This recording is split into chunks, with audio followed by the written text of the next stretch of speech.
Reporte 100. Ana Vanessa Cárdenas, analista de la Universidad Anáhuac e internacionalista, está con nosotros esta mañana para explicarnos sobre esto que está pasando en Ucrania, en este conflicto, Estados Unidos, Rusia, Ucrania. Ana Vanessa, ¿cómo estás? Muy buenos días, gracias por tomar esta llamada. Muy buenos días, Juan Carlos, para ti y todo tu auditorio. Quizá nos resulte algo lejano Ucrania para los mexicanos, para los sonorenses, pero ¿de qué manera nos afecta? Bueno, ya estamos viendo, el precio de la gasolina sube y la justificación que se da a nivel internacional es que este conflicto ha puesto nerviosos a los mercados y hace que los productos energéticos suban. Esa es una primera afectación que pudiéramos citar, pero ¿de qué manera nos afecta a México este conflicto, Ana Vanessa? ¿Qué tal, Juan Carlos? Pues mira, evidentemente este es un conflicto que tiene raíces ya desde la Guerra Fría.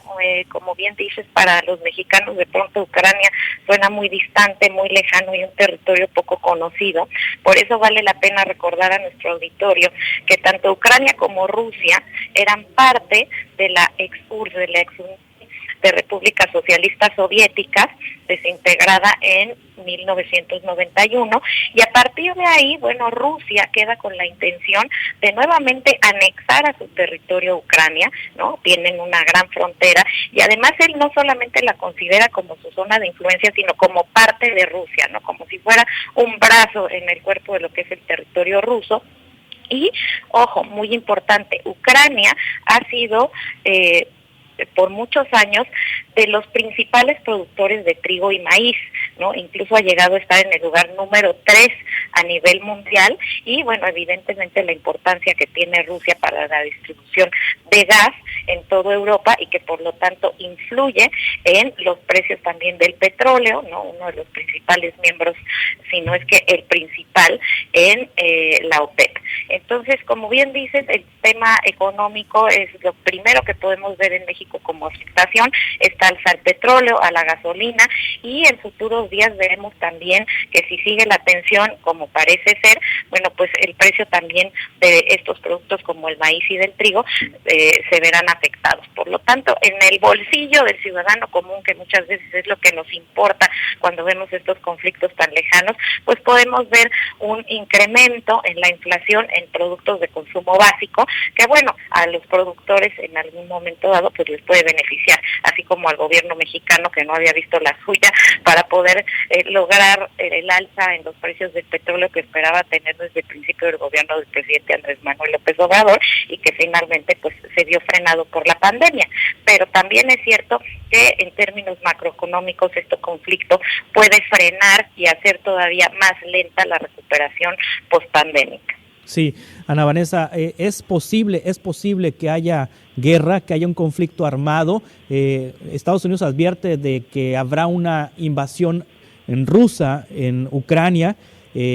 Rusia pues dice que no, que son operativos normales que están realizando cerca del territorio ucraniano, pero ¿hay posibilidad de que esto termine en guerra?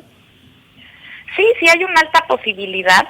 Ojo, Juan Carlos, yo de pronto mucho que hablan de una tercera guerra mundial, y sí es importante aclararle al auditorio que eso no va a pasar. Una tercera guerra mundial implicaría que tanto Europa como Estados Unidos tienen el mismo enemigo, y eso de unos años para acá ha cambiado la geopolítica y los intereses, porque ya no es así. Estados Unidos tiene como principal enemigo a China y sí, Europa a Rusia.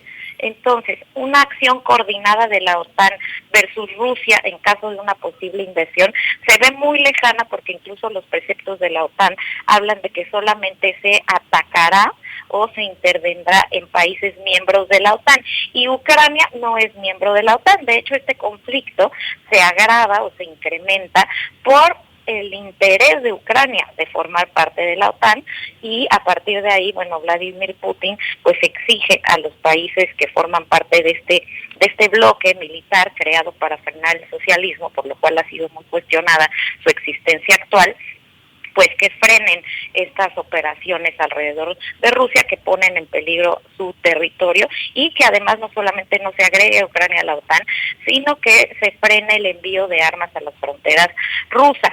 Entonces, a estas invitaciones, digamos, del presidente Putin, Estados Unidos y sus socios occidentales dijeron que no, y es ahí donde se intensifica el envío de tropas rusas. Sin embargo, hay una intensa posibilidad de que Rusia pueda invadir Ucrania, claro, una situación similar a la que ya hubo en el 2013-2014 con la anexión de Crimea, que oficialmente es una provincia autónoma que depende de Ucrania, no así de facto, que está anexada a Rusia con un referéndum que la comunidad internacional calificó de ilícito o de ilegal, ¿no? Y no lo han reconocido. Sin embargo, bueno, pues vemos que Rusia ha estado interviniendo en el este de Ucrania a través del apoyo a fuerzas separatistas, lo cual en estos días, bueno, fue un motivo de diálogo de los diplomáticos y hubo la promesa de frenar estos apoyos y que haya un alto a fuego en las provincias que tienen estos flujos separatistas. Entonces, bueno, estamos ahorita en un impasse, digamos, diplomático, que espera se reinicien estas negociaciones o continúen en los futuros días previo a una invasión. Claro, el presidente norteamericano, en una llamada que tuvo con el presidente ucraniano, aseguró que los servicios de inteligencia estadounidenses ven que va a haber una inminente invasión de Rusia a Ucrania en los futuros días, ¿no? Específicamente en el mes de febrero, ya que esté congelado el territorio.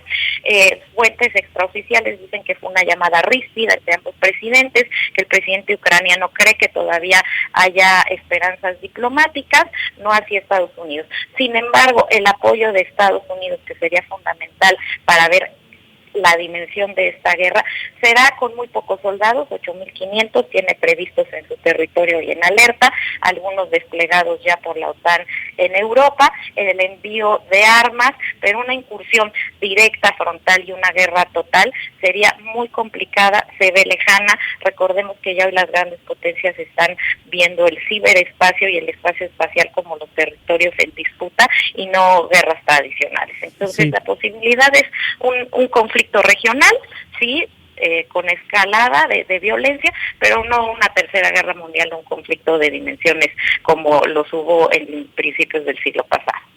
Ana Vanessa Cárdenas, finalmente, en un minuto, ¿tiene una motivación política Joe Biden por el hecho de que su popularidad ha caído en los Estados Unidos, por el hecho de que pues ya vimos la reacción que tuvo frente a un reportero de Fox cuando insulta al reportero tras que luego que le preguntan si la inflación le va a afectar políticamente en las próximas elecciones en los Estados Unidos? ¿Hay una motivación político-electoral Joe Biden para meterse en este lío?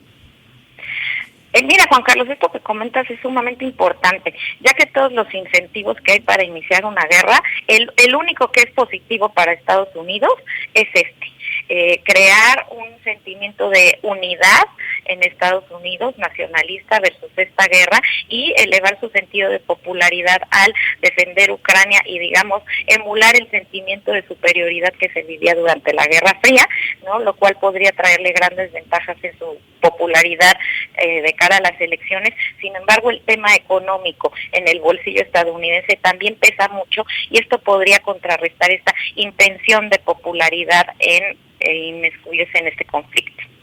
Ana Vanessa Cárdenas, analista de la Universidad de Anáhuac Mayab, muchas gracias por estar con nosotros esta mañana. Un gusto como siempre, Juan Carlos. Hasta pronto. Es la internacionalista Ana Vanessa Cárdenas. Reporte 100.